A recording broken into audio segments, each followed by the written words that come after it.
Ladies and gentlemen, boys and girls, children of all ages, welcome to Robert Sports Show. I'm your host, Robert. Alright, WWE Money in the Bank review. Just got home from hanging out with the Pulse family, enjoying a little Money in the Bank. Overall, it was an okay show. Nothing we didn't, well, there was stuff we didn't expect. But match-wise, it was what we kind of expected. Pre-show match, we had the Smackdown tag titles on the line. We had champion Rey Mysterio Jr. and his son Dominik Mysterio, the first ever father and son champions in WWE history, versus the Usos. Now, unlike my preview, we had the Usos winning the tag titles here. The match was about 10-11 minutes, so it wasn't anything spectacular. It's your typical, 619s and your Uso stuff. But the Uso becoming SmackDown Tag Team Champions. I give the match 3-star. Nice little pre-show match. As they go backstage, they run into Roman. Hey, House, we won the titles for you. Here, let's give them you. You guys hold on to them for now. I'm like, whatever. But you know what? The Bloodline has more titles, more gold on the Uso family, so it's kind of cool. The show starts. First match with Women's Money in the Bank. Alexa Bliss, Liv Morgan, Nikki, A.S.H. Yeah. Natalya, Tamina, Zelina, Vega, Naomi, and Asuka. Overall, there wasn't the big spots that you're looking for in a match like this. I mean, they did a couple of minor things, nothing just over the top that, oh my god, I can't believe that happened. But the fact that it was kind of, the ending of it was kind of weird. You had 6 women fighting on ladders, so on 3 different ladders. Nikki Cross goes around next to him, climbs up the ladder, reaches up and grabs it. Or Nikki A.S.H. It's like, okay, kind of out of nowhere. There was one kind of cool spot. Alexa Bliss, she was on the one side of the ladder, and Zelina Vega was on the other side. Anyway, we know how Alexa gets the mind tricks, and she looks you in the eye. She basically takes your mind and you do exactly what she's doing. She got Zelina off the ladder doing that. I'm like, okay. But as the entrance happened, Alexa was standing in the corner on the second row, just staring off. And just stood there and stared. Even when the match started, she just stood there and stared. She's the first one out. It's like, that is creepy. But unfortunately, if she would have won the Money in the Bank, she probably would have taken back to her playground. It would have been one of the characters. But Nikki A.S.H., a superhero in training, yeah, about that. So it'll be interesting to see when she does finally cash in that Money in the Bank, if she's able to cash it in. But I give the match 2 3/4. It was okay. Next up, we had the Raw Tag Team titles on the line. We had the champion Phenomenal AJ Styles and Omos versus the Viking Raiders. They give this match too much time for what it was. You basically had the Viking Raiders versus AJ. Omos doesn't really wrestle. He's just a big guy who's strong, who can throw people around. He threw both Viking Raiders around, which was kind of cool. They literally knocked him over the rope one time. He landed on his feet. They really never got him off his feet. I just don't get the... the Viking Raiders tried. Of course, the crowd was hot for AJ. Being in front of a crowd again was kind of different. I'm so used to the Thunderdome era. But seeing the live crowd and hearing the crowd cheer and boo and stuff. But yeah, they're cheating AJ. AJ's better than this. They need to get the tag titles off of him. He needs to get away from Omos. But they did retain the Raw tag titles in 2 3/4-star match. Next up, we had the WWE title line. We had champion Bobby Lashley versus Kofi Kingston. This was literally 8 minutes of Bobby Lashley throwing Kofi around. It was what Brock Lesnar did to Kofi on the first night of SmackDown on Fox. 8 minutes long. Kofi had a few moves. I ended up giving it more than 3/4-star. Bobby Lashley retained his title. Now what? When it comes to the WWE title and Raw, now what? We're getting ready to go into our biggest show of the year, SummerSlam. We have nothing built up. More than likely, it's going to be Goldberg or Lesnar. One of them will probably show up tomorrow night on Raw. We know the Smackdown matches for SummerSlam. We'll get to that. Next up, we had the Raw Women's title line. We had champion champion Rhea Ripley versus Charlotte Flair. This was the first half of this match was drug ass. It was just like retarded. I'm like, what is going on here? These are two of the most talented women in wrestling. They were botching moves. They were just, some of the spots were just weird. Rhea did this own thing. She went into the corner, did the kind of a Ric Flair flip over and fell. I'm like, they couldn't pick each other up. It was trash the first half of it. But it's like they got their bearings under them, got themselves together. And it became a pretty good match after that. Charlotte, she ended up doing her, can't think of the name of the move, that she's got multiple pinfalls over the years with, and got a 2 3/4 out of it. Was shocked that she didn't get a 3 count. Ended up doing the figure 8, but you know how she bridges up for the figure 8? She literally bridged up almost on her tiptoes and almost on her fingers. I mean, just like a pretzel.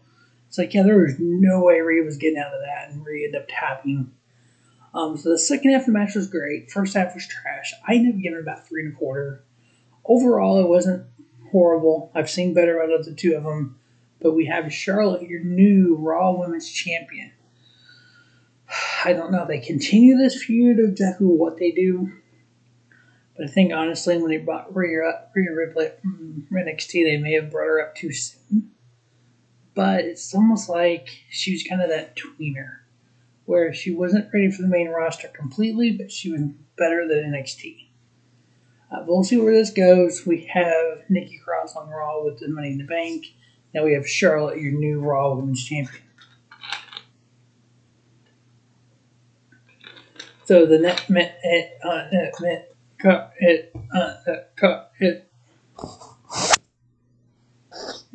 Matt Card Money Bank men's get out Rick Biggie McIntyre big spot but so anyone that actually watched the show on Peacock, that was kind of what we got to see the first 5 minutes of Money in the Bank.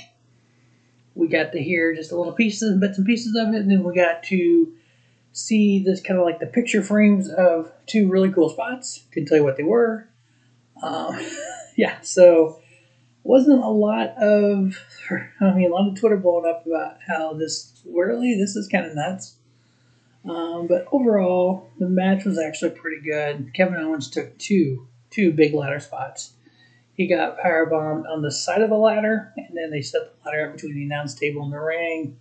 He got thrown through that. I mean, the ladder legit broke.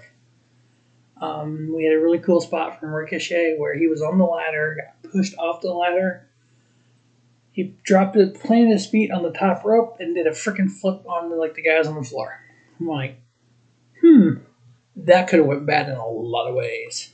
You see, Owens took those big spots. Riddle that pushed Ricochet off because the look on Riddle's face when he did it was like, oh, cool.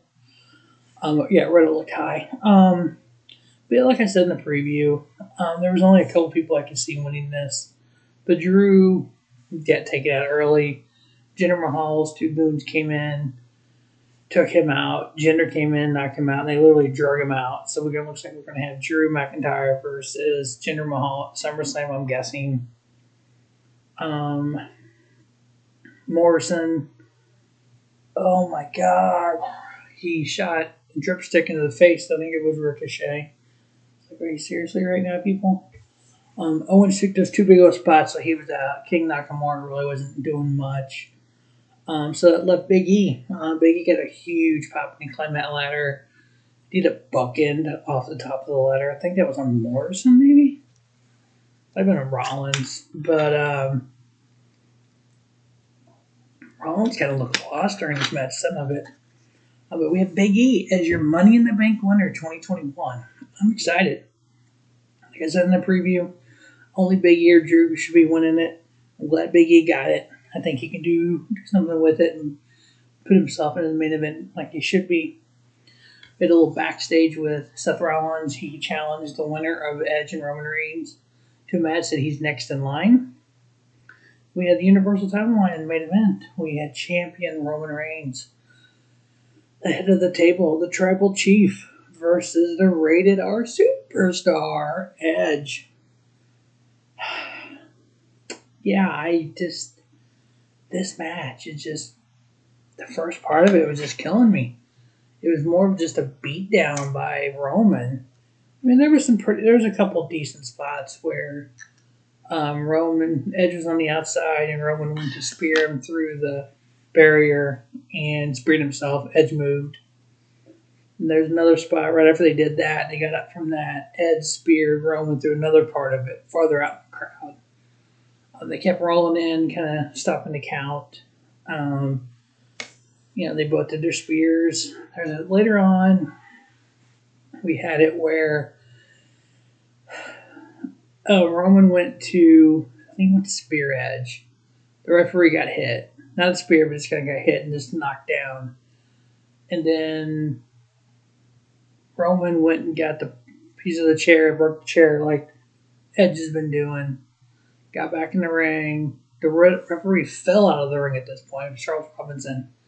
So Roman put the bar through Edge. And then they came down to check on the referee. And you see the medical guys walk down, literally, the backstage guys. And then you had the Usos come out. And then behind the Usos was the Mysterios. The Mysterios took the Usos back, cleaned the ring up. Then you had no referee still. You had Edge get up from what Roman was doing to him and put the pipe on Roman. You kind of look like you're going to have Roman tap at that point, not realizing the referee was there, but the referee be there. Which wasn't the case. Another referee comes out. By this time, I think a couple of the moves that happened. Edge did a really tight roll up. Almost got the pinfall on Roman. And then it was kind of a back and forth. And then Edge went to spear Roman. And he was setting up for it. Seth Rollins comes out. Oh no, before this, Seth Rollins had come out. And when Edge had the bar through the mouth of Roman, Seth comes out and kicks Edge in the back of the head to break the hold. And then when he was setting up for the spear toward the end, Seth come out, got on the ringside. Edge kicked him off. Edge turns around into a spear from Roman. Get the pin, 1, 2, 3. Roman Reigns, your Tribal Chief, still champion. So, by this time, okay, Edge is out, and Seth Rollins comes out and attacks the Edge. Basically takes Edge out of the ring. So the only thing you had in the ring was Roman Reigns and Paul Heyman. So you're kind of looking like, okay, what's going on here? Something's happening. We had one of the biggest returns in Money in the Bank history, or in wrestling history. We had the one and only John Cena return to WWE television Money in the Bank. Just came out. I mean, the crowd erupted with some of that music hit. We're like, hey, we're kind of happy to see him. Kind of knew it was going to happen eventually. Cena and Reigns, SummerSlam. We got a month to build. Kind of good timing. It's going to help ratings, get the live crowd, and everybody gets home. Just like, didn't talk. Came out, had his never give up sign. Was wearing the green and yellow, the John Deere colors, but kind of the Money in the Bank colors. Comes out, walks up to Roman Reigns. The whole "you can't see me," crowd's popping. Roman Reigns is standing like, really? So I ended up giving the match 3. That's generous for me on that match.